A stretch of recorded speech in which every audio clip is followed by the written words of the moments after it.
DN spot पर अब्दुल गफ्फार हाजिर है पीएसएल 8 के एक और मैच में पोस्ट मैच एनालिसिस के लिए। और बहुत ही बैक टू बैक सेटबैक हो गई कोयटा गिल्लीडीडीज के लिए, क्योंकि कल उनका पेशावर से मैच था और अब वो लाहौर कलंदर से हार गए, सबसे नीचे अब चले गए हैं पॉइंट टेबल पर।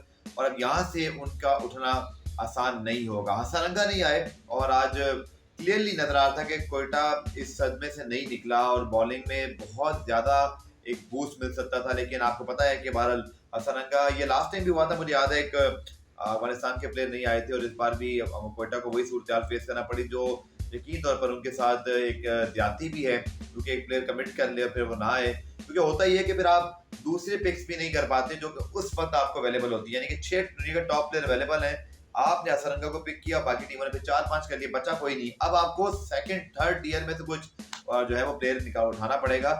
लेकिन एक्सक्यूज कोई नहीं है, उसके बावजूद जो क्रिकेट 11 खिलाड़ियों का गेम है, आपके पास तगड़ी सी जो है ना कॉम्बिनेशन होना चाहिए। और वहां पे आज कल बड़ी अच्छी बात की थी पेशावर दलमी की पोस्ट मैच प्रेस कॉन्फ्रेंस में कि हम बड़े नामों की जगह कॉम्बिनेशन रोल्स और अपने अपने जो टास्क हैं उस पर फोकस करते हैं। अगर राशिद खान की एंट्री से कोयटा लाहौर को बड़ा बूस्ट मिला, तो कोयटा बिल्कुल हसरंगा के नाने खबर से लगता है कि बिल्कुल गिर गए।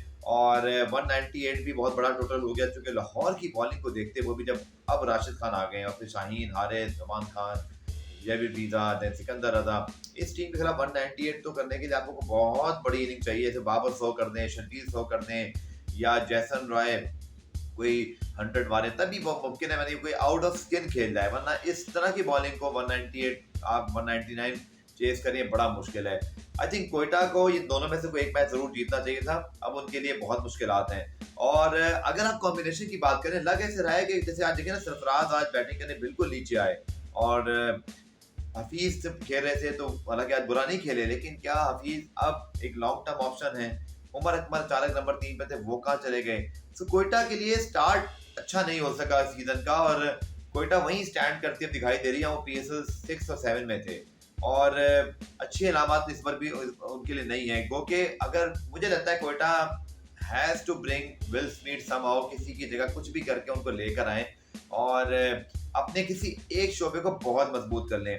आज 4 for 47 हो गए, 4 over 47, कोई विकेट नहीं नसीम शाह। और 12 T20 ग्रेड है, मार पड़ती है आपको, आप इसी सीखते हैं। बट 198 आई थिंक बहुत दाद देना पड़ेगी। ताहिर बेग जिस तरह ऊपर खेल गए, उसके बाद भी आने वाले बैट्समैन ने मोमेंटम को बरकरार रखा। लाहौर ने एक दफा डेप्थ दिखाई है अपनी बैटिंग की, कि लोग उस पर बात कर रहे थे ना कि उनकी बॉलिंग बहुत तगड़ी है, उनकी बैटिंग में मसले हैं, और लाहौर ने कहा नहीं जी नहीं जी, हम अपने यंग लड़कों से भी वो काम ले सकते हैं। पेशावर दलमी भी कर रहा है। पेशावर दलमी अगर आप देखें तो साइम अयूब, हारिस, तो लोग इनको रेट ही नहीं कर रहे थे, जैसे ना कि बाबर ही हैं, बाबर के बाद कौन होगा, बट जिमी नेशन, रॉबमन पावल, मिडल ऑर्डर में दो बड़े तगड़े फॉरेन प्लेयर उनके पास आ गए जो परफॉर्मेंस कर रहे हैं। और कल अंडर प्रेशर जब बाबर भी आउट हुए तो पेशावर ने वहां से कमबैक किया। कोयटा को अपने कॉम्बिनेशन को देखना पड़ेगा। आई थिंक विल स्मिथ को खिलाना पड़ेगा। इसी तरह इनके पास नसीम और शाही क्या कहते हैं, हसनैन तो मौजूद हैं, बट कुछ और सोचना पड़ेगा बॉलिंग को थोड़ा दम देने के लिए, कि स्पेशली नवाज थोड़े से, हालांकि कल भी बाबर का आउट किया, लेकिन वो कंसिस्टेंसी जो नवाज की ओवरऑल होती है एज ऑलराउंडर, वो कोयटा को बहुत तगड़ी चाहिए। शायद क्या उनको पाकिस्तान टीम की तरफ ऊपर भेज के आप एक लो की विकेट का इस्तेमाल कर सकते हैं। Quetta need to do something, और ये टूर्नामेंट के लिए भी अच्छा होगा कि वो कुछ करें। और कराची और आज मुल्तान का मैच है, और मुल्तान में हो रहा है, कराची अपना अवे मैच खेल रहा है, मोहम्मद आमिर नहीं खेल होंगे, उनके लिए इसलिए और मुश्किल होगी। बट हम तो ये चाहते हैं कि लीग में वो कुछ हो जो फैंस के लिए अच्छा है, जो लीग के लिए अच्छा है। तो Karachi need to win today for this perspective, वरना अगर आप देखें मुल्तान की फॉर्म को तो they are in a great form. But मुझे लगता है कि शर्जील को कल खिलाना चाहिए कराची को, बिकॉज इनएक्सपीरियंस बॉलिंग अटैक है, और शर्जील को अच्छे फास्ट बॉलर अगर मिल जाए, उनको लेंथ अच्छा, और मुल्तान की विकेट भी वैसे तो थोड़ा फास्ट बॉलर को सपोर्ट करी, लेकिन हमने देखा कि मुल्तान ने रन भी बनाए हैं।